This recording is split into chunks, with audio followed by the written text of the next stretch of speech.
Вот в этом месте на пересечении улиц Коммунальная и Ганиева совсем недавно стояла остановка для общественного транспорта, которая, по словам местных жителей, была разрушена из-за случившегося ДТП, но окончательно ее снесли в ходе реконструкции дорожного полотна. Расширение дороги жители приветствуют, но при этом остается открытым вопрос, где ожидать транспорт.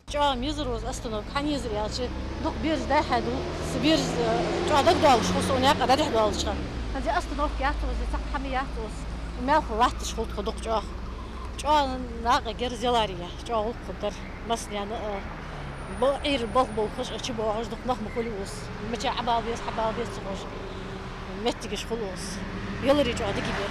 В местной администрации заверили, остановочный павильон будет оборудован согласно утвержденному единому облику дизайн-кода города. У нас есть утвержденный дизайн-код, его специально разработали, чтобы он как бы отвечал всем современным требованиям, чтобы все и остановки, и рекламные конструкции, там много разных пунктов, которые будут предусматриваться для более красивого вида самого нашего города, чтобы он был более привлекательный.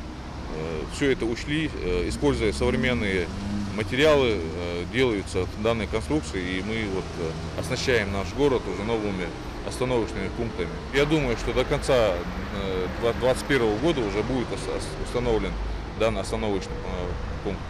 Дизайн-код – один из основных инструментов формирования комфортной городской среды, определяемых стандартом комплексного развития территорий, наряду с мастер-планом и пространственным регламентом. Он объединяет правила размещения и оформления внешнего вида вывесок, нестационарных торговых объектов, рекламных конструкций, элементов навигации и остановочных павильонов. Такие, кстати, уже установлены на улицах Асканова и Муталиева в Назрани. На сегодняшний день уже установлено 4 остановочных пункта, совмещенные с павильонами. Данные пункты, они более современные, с хорошим освещением, будет также Wi-Fi на каждом остановочном пункте.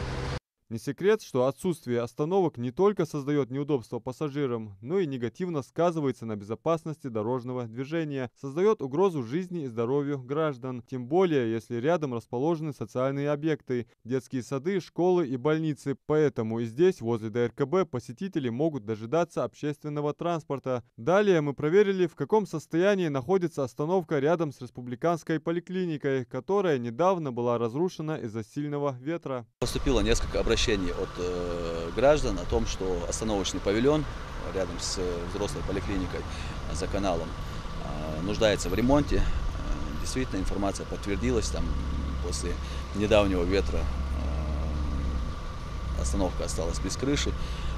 Соответственно, после получения сигнала были приняты необходимые меры, починили остановочный павильон.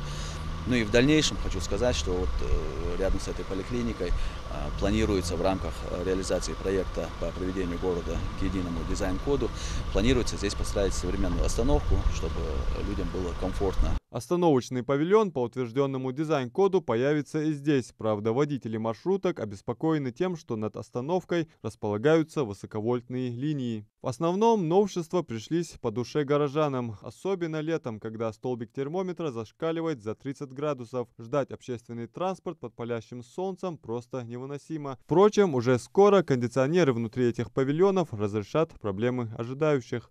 Адам Мережков, Акраман Дасхоев. Новости 24.